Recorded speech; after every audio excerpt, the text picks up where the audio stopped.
Smart lights are one of those things that I never thought I would care for until I tried it myself. So in this video, I'm going to be talking about why they're such a great way to transform your space, what the costs are, and then I'm going to do a little head-to-head between two of the best known brands on the market, Phillips Hue and LIFX. Let's do it.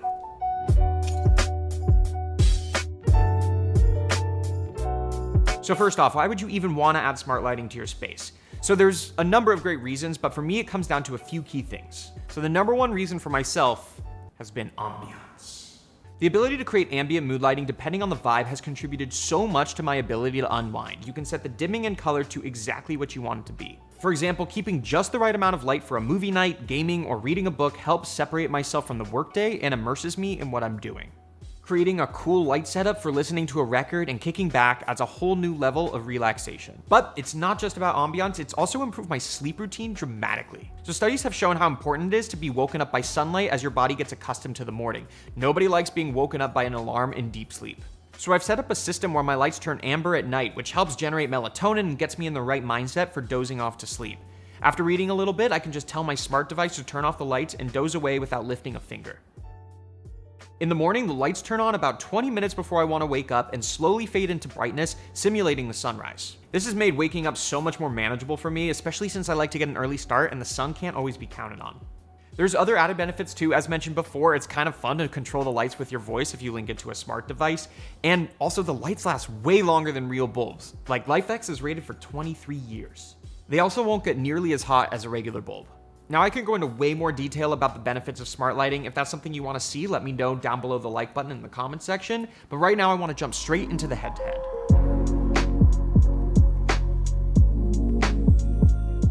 So I've been using Phillips Hue in my home for years. They're the most popular system out there, and I've actually brought them to 4 different apartments. They offer all of the functionality that I just mentioned, so why am I switching to a completely different brand after already investing so much in this ecosystem? Well, there's 2 big reasons for me, but primarily it's exactly that. It's the investment. I want to make sure that it's future-proof and protected given the cost, and that requires faith that your Phillips Hue hub isn't going to fail. Recently, I had to get a new Phillips Hue hub, and I lost all of my scenes, all of my custom settings, and every individual bulb had to be hooked back up again. It was such a pain, and it seemed so avoidable. To this day, as of August 2023, Philips does not offer any way to back up any of your custom settings. Still. So this is what got me thinking there has to be a better way. There's something else too.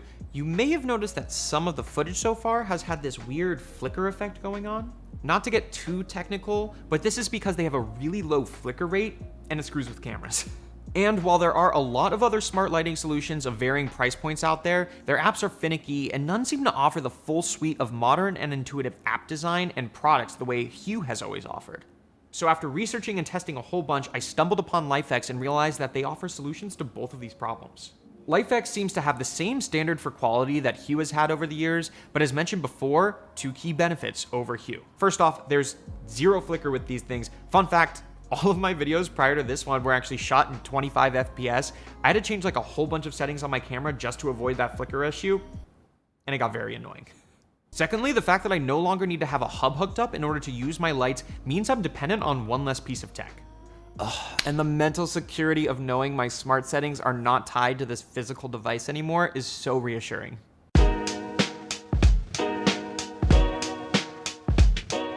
Now those are the main reasons that I switch, but everyone is different, so I want to cover off some of the similarities and differences in the app design, the setup, and overall costs. So let's start there. A single Hue bulb will run you $45 USD for a color version, while a single brighter LIFX bulb is only $32 USD. Worth noting, if you buy a 2-pack or a 4-pack from either brand, the prices go down just a little bit. As mentioned earlier, the Hue ecosystem also requires a hub, which costs $59.99 on its own, though it's often discounted or included in a bundle kit. For app usability, there's 2 things to think about. One is setup process, and then the other is changing your colors and scenes and settings. I will say right off the bat that the setup process for Phillips Hue was just a little bit easier. The one advantage of the hub is that it detects your lights way faster and just makes setting up a little bit more of a breeze. Setting up LIFX can get a bit weird. On iPhone, it may ask if you want to use the HomeKit to set it up, in which case you need the QR codes of the bulbs inside your manual. Alternatively, you just need to leave them plugged in and turned on for 15 minutes if you want to use the manual Wi-Fi setup. Both cases for LIFX end up being a bit confusing and a little bit of a pain, so Hue just takes this easily in terms of setup. Luckily, and ideally, setup is only something you need to do one time. In terms of connecting my devices to Google Home, it took a few tries to get it all working, but once it's up, it's up. Here it was sometimes finicky for both Hue and LIFX, but again, once it's set up, you're done. Creating scenes or like lighting profiles in both apps is very easy. Both have scene galleries that you can use as inspiration or starting points. Phillips has more extensive options here, but they work the same. I do like the color selection menu in Hue a bit more as well, but the color wheel in LIFX is perfectly fine. There's also a neat little design feature in LIFX that adds bulbs to your room as you build it out, which is kind of cool. For creating and editing scenes, they both go about this a little bit differently, but again, fairly straightforward once you get the hang of it. For Phillips Hue, you have two ways of creating a scene. First, you can either set the lights to how you want them, then hit the little plus sign and make a new scene with the currently selected colors, and then name it, or hit the plus sign to make a new scene, and then select your colors from within that menu. For LIFX, it's just that first method. Set the colors to what you want, then go to the scene menu, then create and name your scene. Editing scenes can be a bit weird. Phillips lets you directly edit a scene from the scene menu itself. Hit the little pencil button, go into the sub menu, and then you can change the colors and save your settings. LIFX is a bit stranger.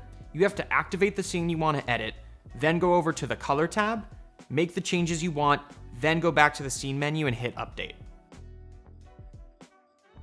I can understand why one might seem simpler than the other, but at the end of the day, it doesn't really matter. Both ways are fine. Which honestly, both apps are they're just fine. I guess Hue is just a little bit more polished.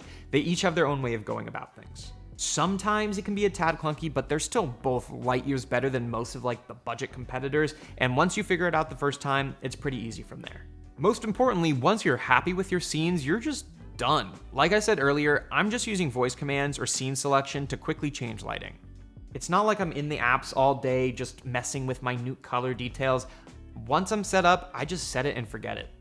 The last thing I want to mention is that both apps have like these experimental or fun labs features that let you play around with special light effects such as syncing to music or animating them. Overall, once I figured out how the LIFX app worked, I didn't really miss Hue that much at all. I actually think LIFX might be slightly faster and more responsive to both app and voice commands. For both of these systems, there were occasional hiccups where the Google Home app wouldn't detect new scenes I made, but you're able to just refresh the connection with the Google Home app by checking for new devices, and usually it just syncs everything up. Ultimately, while both are great options and offer top-of-the-line smart lighting, Philips Hue's lack of backup options, higher overall costs, and poor on-camera performance is what led me to make the switch. If cost and on-camera performance isn't a huge deal to you and you just want like a slightly more polished app experience, then Hue is a great option. Just don't lose your hub or you're just going to be very upset. To me, once the setup was finished, the app experience and the way I used the lights felt mostly the same to me, so that wasn't a main deciding factor. While I don't ever want to recommend a product based on software that could change over time, Hue's app used to be terrible, so if you're watching this video in like a year from now, both apps could be way better. If you were trying to make a choice between the two and found this video helpful, don't forget to hit that like button, subscribe if you want to see more, and let me know in the comments below if you're considering a smart lighting setup for your space. Thank you so much for watching, and I'll see you next time.